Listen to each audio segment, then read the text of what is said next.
word, life. Someone called you a narcissist? Before you wear that label or pin it on someone else, meet the boy who made the word possible, because this is not gossip. It's cultural literacy. The myth, the word, and how to use it with care. In everyday speech, narcissist tends to mean a very self-centered person, someone who treats other people like scenery and treats attention like oxygen. That's a word meaning, not a diagnosis. And today, we're staying with language. Where the word comes from, what it actually says, and why the story beneath it still matters. Our story begins by a river at the edge of a forest. A nymph named Liriope bears a child so striking that travelers stop speaking when he passes. She seeks out the famous seer Tiresias, asking, in the way parents always ask, what future awaits this boy whose presence already bends the room? Tiresias answers with a riddle that feels like a dare. He will live a long life if he never knows himself. It sounds like a blessing, but you can hear the hinge creak inside it. How can a person not know himself? And what counts as knowing? And why would knowing shorten a life? Keep that riddle close, because the entire tale is the slow blooming of that sentence. Meanwhile, high in the mountains, a nymph named Echo speaks with a brightness that makes time pass faster. When Zeus wanders and Hera comes searching, Echo distracts the goddess with sparkling conversation until the danger passes. For this, Hera cuts Echo's gift to the bone. No more speech of her own, only the power to repeat the last words she hears. That is why the common word echo carries a ghost of a story inside it. A modern acoustic phenomenon hides a mythic punishment, and from Greek to Latin to English, the sound of repetition kept the name of the nymph alive. Echo drifts through the woods until she sees Narcissus. She falls in love instantly. Who wouldn't, when beauty arrives without the humility that usually makes beauty safe? She steps from the trees to confess her heart and finds she has no words of her own, only his words, thrown back at him.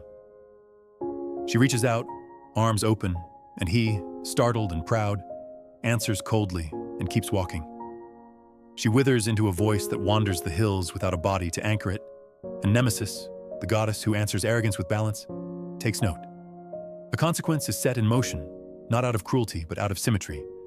The heart that could not imagine another will meet a mirror it cannot escape. One bright afternoon, thirsty from the hunt, Narcissus kneels beside an untouched pool in the shade of overhanging branches. The surface is so still that leaves seem painted upon it. He leans to drink and sees a face beneath the waterline, gaze locked on his, attentive, beautiful, impossibly near. He speaks. The lips move back. He smiles. The smile answers perfectly. He reaches with his hand. The surface breaks. The vision trembles and reforms, each ripple a promise he cannot quite keep. He is consumed by longing, not for himself, but for the other he believes is waiting just beyond his reach. And because he can imagine only the pleasure of being seen and not the work of seeing, he cannot perform the simple act that would save him, looking past the illusion to the world that contains it. Some tellings say he wastes away on the bank, feeding only on the sight that feeds on him. Other tellings say he leans too far and drowns in the reflection. But all the versions agree on the epitaph nature writes there. Where he dies, a flower blooms, white or golden, its head tilted toward its own image. Artists return to this scene for centuries. In Roman houses at Pompeii, you can still find him, forever paused above a mirror of water. In Renaissance paintings, he kneels in forests that never existed. In modern photographs, the water becomes glass, and glass becomes a phone. The image of a youth transfixed by his reflection becomes a mirror for us. When do we mistake an image for the world? And when do we forget that images, however flattering, do not love us back? That's the myth. Now the word. How did a story become a label you hear in offices and family dinners? In English, the abstract idea arrives first.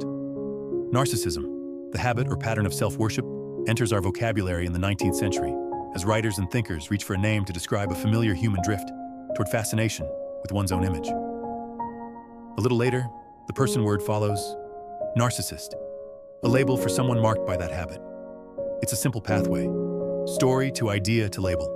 And it's the path our language walks again and again. We borrow a tale, file the names down to single words, and then we use those words to make sense of behavior. Stamp the sequence in your head. Myth gives rise to meaning. Meaning gives rise to usage. Now, a crucial boundary. Dictionaries record how speakers use words. Medicine diagnoses people using criteria, training, and context. When everyday speech calls someone a narcissist, that's a social judgment expressed in a word with a story. It is not in itself a clinical diagnosis of narcissistic personality disorder. This episode is about language, culture, and clarity, not medical judgment, and remembering that boundary keeps your vocabulary honest and your conversations humane. So how do you use the word well? Think in scenes. Work. A teammate always centers the conversation on their importance, takes credit in public and disappears in private, treats colleagues as an audience, and grows cold when praise lands on another name. In everyday English, people reach for narcissist to capture that pattern. Social life. A feed that functions like a shrine to the self. Every frame curated, every caption a mirror, empathy evaporating when someone else shares a milestone that isn't about them. The casual label returns here too, because the behavior invites the story inside the word. Dating. A whirlwind of love bombing followed by boundary breaking. Promises that evaporate the moment they stop reflecting admiration back to the center. A demand to be mirrored rather than met. Once again, the word appears because the pattern echoes the myth. And now the caution. Disliking someone is not the same as them being a narcissist. The word carries a history, a set of images and warnings, and throwing it like confetti at every annoyance dulls its edge and makes your speech less truthful. The myth has a second protagonist, whose name you already use without noticing. Echo. She hasn't vanished. She lives in phrases like echo chamber, a space where our ideas bounce back at us untouched by difference, and in echolalia, a term for the repetition of speech. You can hear her in rooms where people only ask questions that allow them to keep speaking, and online in timelines that algorithmically return what we already like, until we mistake familiarity for truth. This is part of why the myth endures. It isn't simply about a beautiful boy in a pond, it's about a trap in the mind, the temptation to love the copy more than the thing, to cling to the version of ourselves that receives applause instead of facing the version that must grow.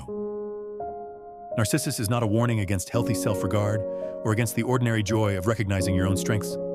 It is a warning against falling in love with an image that cannot love you back. The mirror can be water, a lens, a screen, or even the polished surface of admiration in a room.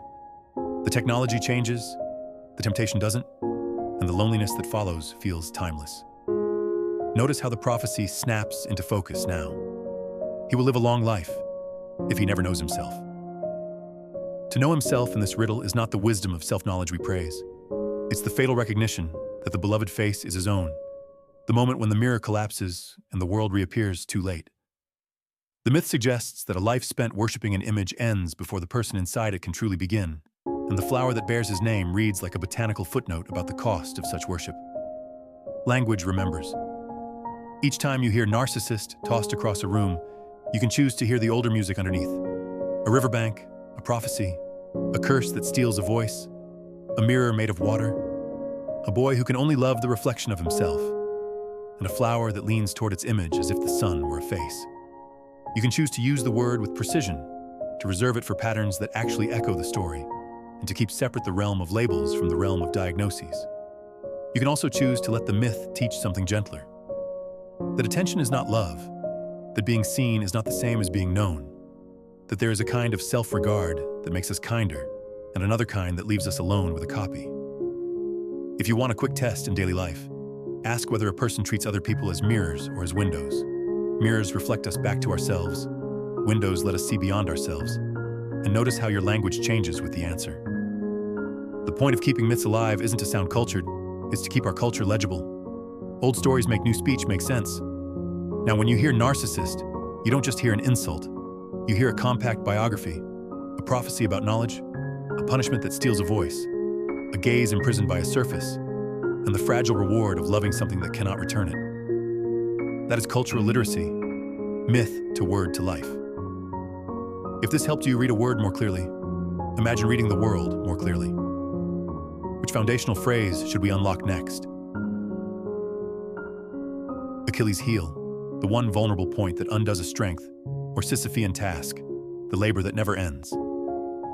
Tell me in the comments which door we open next, and share this with a friend who cares about using words as if they mean something, because they do. New episodes every week. Myth, word, life.